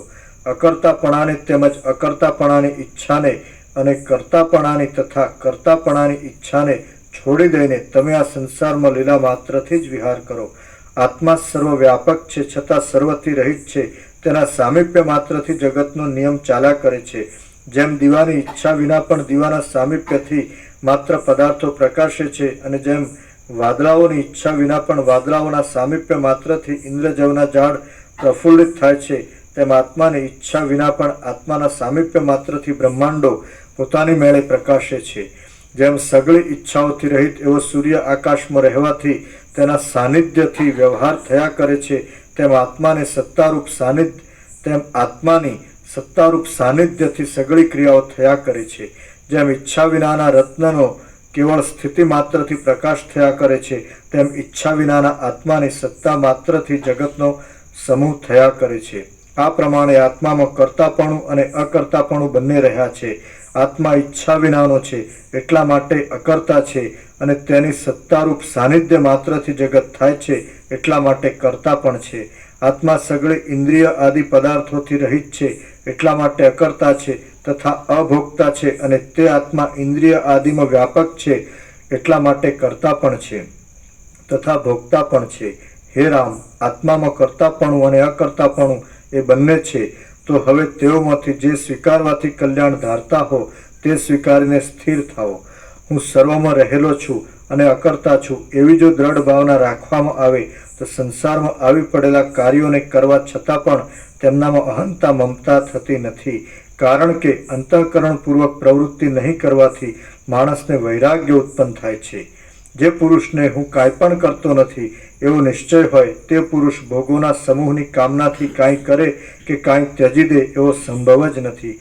આથી હું સર્વદા અકર્તા જ છું એવી ભાવનાના દ્રઢપણાથી પરમ સુખ નામની સમતા જ અવશેષ રહે છે. અથવા હે રામ, હું સગળા જગતનો કરતા છું એમ પોતામાં મોટા કર્તાપણાની ભાવનાથી રહેવાની જો તમારી ઈચ્છા હોય તો તેમ રહેવું એ પણ ઉત્તમ કહેવાય છે. અહો, હું આ સગળા જગતરૂપ બ્રહ્મને કરતો જ નથી અને આ ભ્રમ જેથી થાય એવો મારાથી જુદો કાંઈ સંભવતો જ નથી એમ જો નિશ્ચય થાય તો પછી કોઈના ઉપર રાગ કે દ્વેષ થવાનો અવકાશ જ નથી. અથવા સર્વનો કરતા હું જ છું એવો નિશ્ચય રાખવામાં આવે તો પણ કોઈના ઉપર રાગ કે દ્વેષ થવાનો સંભવ નથી. કેમ કે આ શરીરને કોઈ ડામ દે અથવા કોઈ લાડ લડાવે તો પણ તે મેં જ ડામ દીધો અને મેં જ લાડ લડાવ્યા એવો પાકો નિશ્ચય હોય એટલે પછી કોઈના ઉપર રાગ કે દ્વેષ કેમ જ થાય? જગતરૂપી જળનો ક્ષય અને સુખના વિસ્તાર રૂપ છે અને જગતરૂપી જાળનો ઉદય મને દુઃખના વિસ્તાર રૂપ છે. તેનો કરતા હું જ છું એમ જો માનવામાં આવ્યું હોય તો પછી અંતઃકરણમાં દુઃખનો કે હર્ષનો પ્રસંગ ક્યાંથી જ આવે? ખેદને ઉત્પન્ન કરવામાં પણ હું છું અને હર્ષને ઉત્પન્ન કરનારો પણ હું છું. એવી રીતે પોતામાં સર્વનું કર્તાપણું માનવામાં આવે તો ખેદ અને હર્ષ પોતાની મેળે જ ક્ષય પામી જાય છે અને સમતા જ અવશેષ રહે છે. સર્વ પદાર્થોની સમતા તે જ સાચી ઉત્તમ સ્થિતિ છે. તે સમતાની સ્થિતિમાં રહેલા ચિત્તને કદી પણ પુનર્જન્મ પ્રાપ્ત થતો નથી. અથવા હે રામ, તમે સર્વના કર્તાપણાને પણ છોડી દો, અકર્તાપણાને પણ છોડી દો, મનને જ નષ્ટ કરી નાખો અને જેવા છો તેવા અખંડ પૂર્ણાનંદ બ્રહ્મરૂપ જ રહો. કર્તાપણાના નિશ્ચયથી રહેવા કરતા તથા અકર્તાપણાના નિશ્ચયથી રહેવા કરતા પણ હું તમને મનનો નાશ કરી અખંડ પૂર્ણાનંદ બ્રહ્મરૂપે રહેવાની વિશેષ ભલામણ કરું છું. એનું કારણ એ છે કે હું સર્વનો કર્તા છું અને સર્વનો કર્તા હોવાથી સર્વરૂપ છું એવો નિશ્ચય રાખવામાં કર્તાપણાના અભિમાનરૂપ તથા સગળા બ્રહ્માંડથી પોતાના સ્વરૂપનું માપ થવારૂપ કાંઈક કલંક રહી જાય છે. અને હું કોઈનો કર્તા નથી અને કરતા નહીં હોવાથી હું દેહાદિક રૂપ પણ નથી એવો નિશ્ચય રાખવામાં જીવનું સ્વરૂપ શુદ્ધ થાય છે. પણ જે જીવ છે તે બ્રહ્મ છે એવી નિષ્ઠાની પ્રાપ્તિ થતી નથી, એટલું કલંક રહી જાય છે. જોકે આ પ્રમાણે એ બંને નિશ્ચયોમાં કલંક છે તો પણ તેઓમાંથી ગમે તે એક નિશ્ચય રાખવાનું પ્રથમ હું તમને કહી ગયો. તેનું કારણ એ છે કે તેઓમાંના ગમે તે એક નિશ્ચયથી સગળા અનર્થોનો મૂળભૂત એવો દેહમાંનો અહંભાવ છૂટી જાય છે. દેહનો અહંભાવ એટલે દેહ હું છું એવી જે સ્થિતિ બ્રેકેટમાં અભિમાન તે કામસૂત્ર નામના નરકની પ્રાપ્તિ રૂપ છે.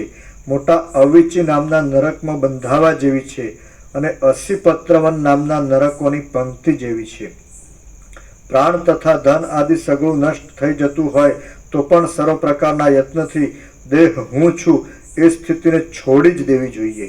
જેમ કૂતરાના માંસને રાખનારી ચાંડાલીનો સ્પર્શ જ ન કરવો જોઈએ, તેમ કામ ક્રોધ આદિ અપવિત્ર પદાર્થોને રાખનારી એ સ્થિતિનો પણ સ્પર્શ જ ન કરવો જોઈએ.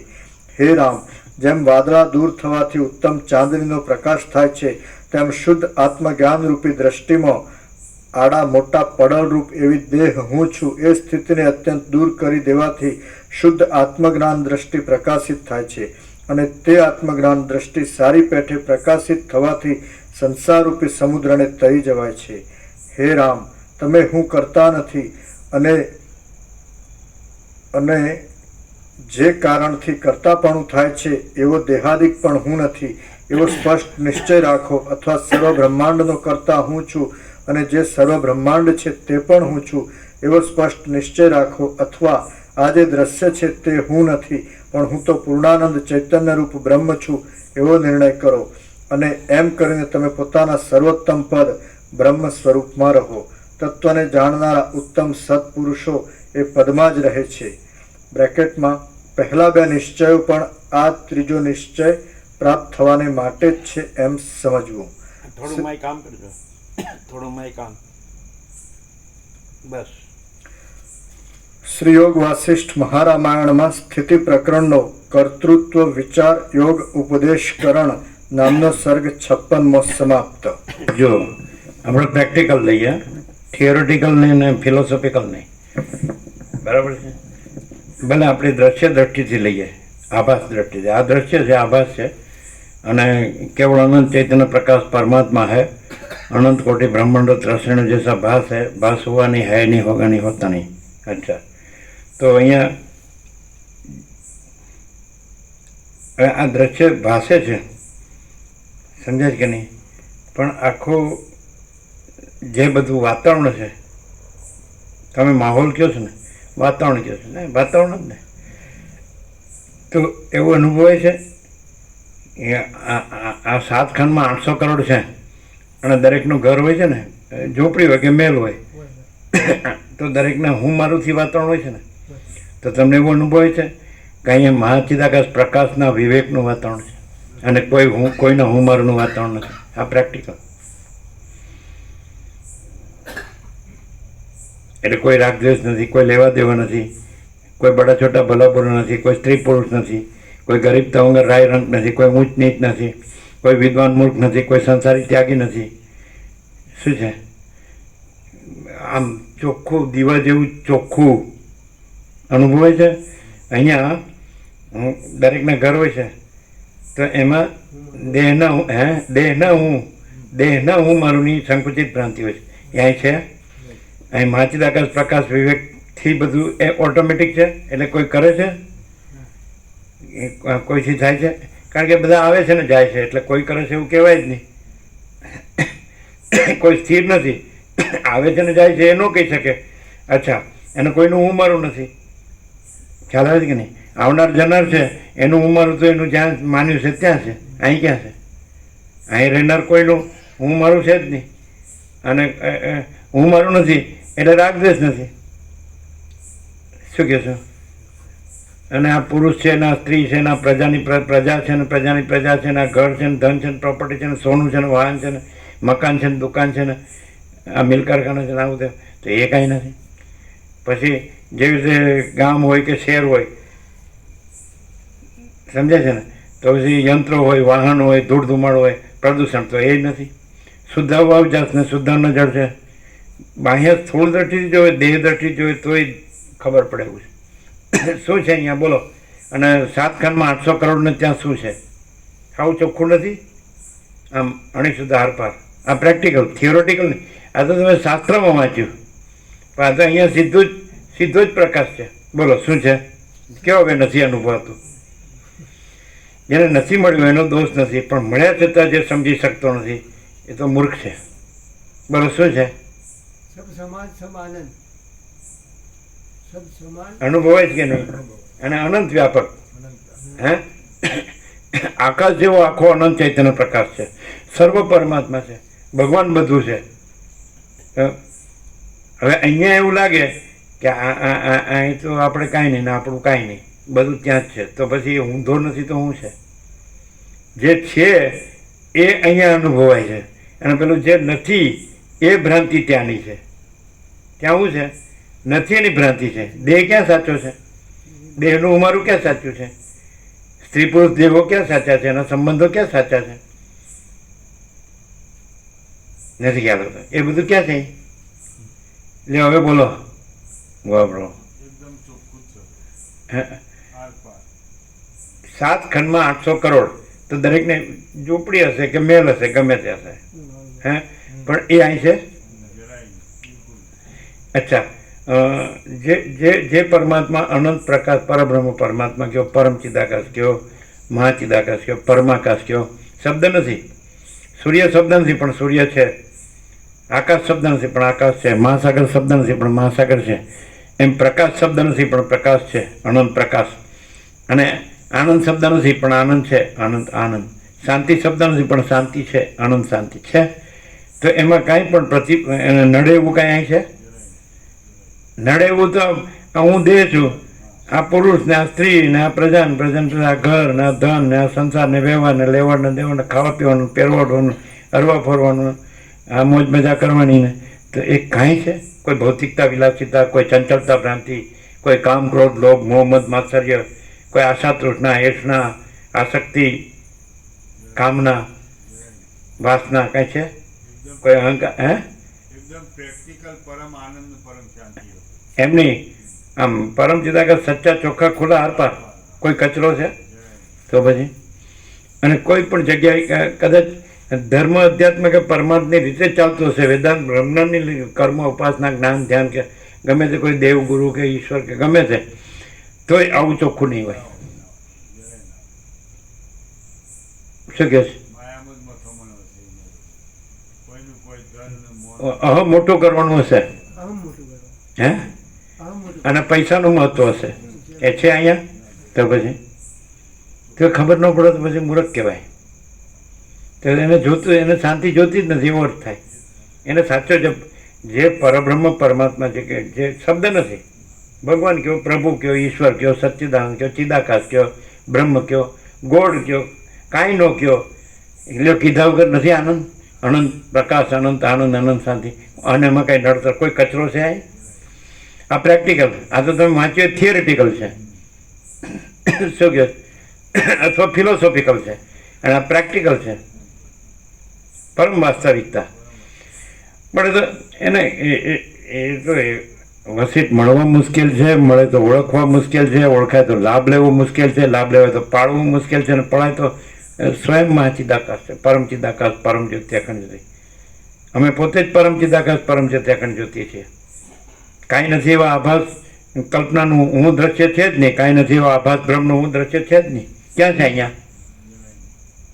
પરમ ચિદાકાશ, પરમ જ્યોતિ, અખંડ જ્યોતિ તો છે જ. મહાચિદાકાશ, સ્વયં પ્રકાશ, સંપૂર્ણ પ્રકાશ તો છે જ. 38મો રાઉન્ડ હોય ન ખબર પડતી હોય તો મૂર્ખ કહેવાય. પૂર્ણ બ્રહ્મ, અનંત તેજગન, અનંત ચિદગન તો છે જ. પરમાકાશ કેવળ અનંત શુદ્ધ તેજગન તો છે જ. પરમાકાશ અખિલ આત્મા, પૂર્ણ બ્રહ્મ, પરમાત્મા તો છે જ. છે જ. અને કાંઈ નથી એવા આભાસ કલ્પનાનું હું દ્રશ્ય છે જ નહીં, કાંઈ નથી એવા આભાસ બ્રહ્મનું હું દ્રશ્ય છે જ નહીં. હકીકત છે તો અહીંયા એવી રીતે જ છે કે નહીં? નથી? શું છે અહીંયા? દ્રશ્ય સાપેક્ષ છે પ્રભુ, આ પરમ શાંતિ જોય નહીં. દ્રશ્ય સાપેક્ષ દ્રશ્યથી જોતો હોય કે હું છું ને આ બધું દ્રશ્ય છે. આકાશને આકાશથી પૃથ્વી છે, દિવસ રાત છે, કે ઠંડ ગરમી વર્ષા છે, કે આ પ્રાણી પદાર્થ વ્યવહાર છે, કે પશુ પક્ષી કીટ પતંગ જીવજંતુ છે, વનસ્પતિ ઔષધિ અન્ન છે, આ જમીન છે, આ ખેતરો છે, કાંઈ બધું બરાબર છે. પણ તોય પણ તો કાંઈ પરમ ચિદાકાશ, પરમ જ્યોતિ, અખંડ જ્યોતિમાં આ આભાસ કાંઈ છે? પછી નડાયું જ નહીં, બિલકુલ નડતર. કાંઈ નથી એવો આભાસ કલ્પનાનો હું ને દ્રશ્ય, કાંઈ નથી એવો આભાસ બ્રહ્મનું હું ને દ્રશ્ય. એ છે ક્યાં છે? એનું કોઈ પ્રયોજન નથી, ઉદ્દેશ્ય નથી, અને એનો કોઈ પ્રભાવ નથી. મહાચિદાકાશ ખુદ રહા है, दूसरा नहीं है. મહાચિદાકાશ ઉપર કોઈ પ્રભાવ નહીં. આ પ્રેક્ટિકલ. ત્યાં જે બધી જાતના જે ધાંધ્યા હોય, ચિત્ત ભ્રમ, બધા ચંચળતા ભ્રાંતિ, હર ક્ષણે આમ બધી કેવી આનું આમ ને આનું આમ ને આમ ને આમ ને આમ ને હા, કેવો સંકલ્પ વિકલ્પ? આ કોઈ છે સંકલ્પ વિકલ્પ? હેનો સંકલ્પ વિકલ્પ? કશું ઓથવાનું કે સમજવાનું કે કોઈ વિચારવાની વાત જ આવતી નથી. ના શેના સંકલ્પ વિકલ્પ? અને પેલો તો પાર જ નહીં. અને અભાવ માટેની ઈચ્છા પૂરી થાય ને. અહીં કોઈ અભાવ નથી, કોઈ ઈચ્છા નથી, કાંઈ લેવા દેવા જ નથી. જો કાંઈ નથી અને બધું જ છે, અને પેલું બધું જ છે ને કાંઈ નથી. ક્યાં ધરાય? કોઈ ધરાય? કરોડો અરબો હોય તો નથી ધરાવતા, અને શાંતિ જ નથી.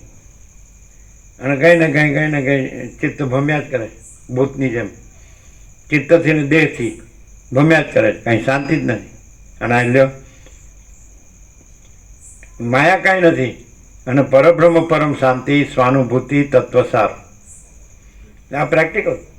આ તો તમે વાંચ્યું કે તમે પૂર્ણ બ્રહ્મ, પૂર્ણ આનંદ છો અને પૂર્ણ આત્મા છો ને. આ તો એ છે જ. નથી એવું તો કહેવાય જ નહીં. જેને અજ્ઞાનનો ભ્રમ હોય ને એને એમ લાગે અહીં કાંઈ નથી. જેને માયાનો ભ્રમ સાચો લાગતો હોય એને એમ લાગે કે માયા નથી, અહીં માયા નથી એટલે કાંઈ નથી. પણ જેને પરમાત્મા સાચા લાગતા હોય, ભગવાન સાચા લાગતા હોય, ઈશ્વર કે પ્રભુ કે શક્તિ કે જે માનતા હોય તમે, શબ્દ નથી પણ ચૈતન્ય પ્રકાશ છે ને, આખો અનંત એક જ મહાચૈતન્ય પ્રકાશ છે. સ્વયં મહાચિદાકાશ આખું એટલું પ્રકાશે છે. તો પછી એ નથી કેવી રીતે કહેશો? અને આ જન્મીને મરી જનારો કે હું જ છું એનું શું મિનિંગ છે? અને એમાં જન્મનો ભ્રમ જ નથી. અજન્મ, અવિકારી, અવિનાશી, નિરંજન, નિરાકાર, નિર્વિકાર, અનંત, અખંડ, અભેદ, મહાસામાન્ય, અપરિચ્છિન્ન, તુર્યાતીત, જો હૈ સો હૈ. કોઈ ન સમજતું હોય ને કે શું તમે કરો છો? हम कुछ नहीं, हमारा कुछ नहीं, हम कुछ नहीं जानते, हम कुछ नहीं करते. माँ चिदाकाशी, माँ चिदाकाश जो है सर ન સમજતું હોય ને એમ જ કહેવું પડે. પણ ના સમજવાની એ વાત નહીં પ્રભુ, દરેકને અને જો સમજતું હોય, સમજવા માગતો હોય સાચું, તો એને કહે તમે સદાશિવ વસિષ્ઠ શું કે કૈલાસમાં બે વાત કરે છે એને પૂછો.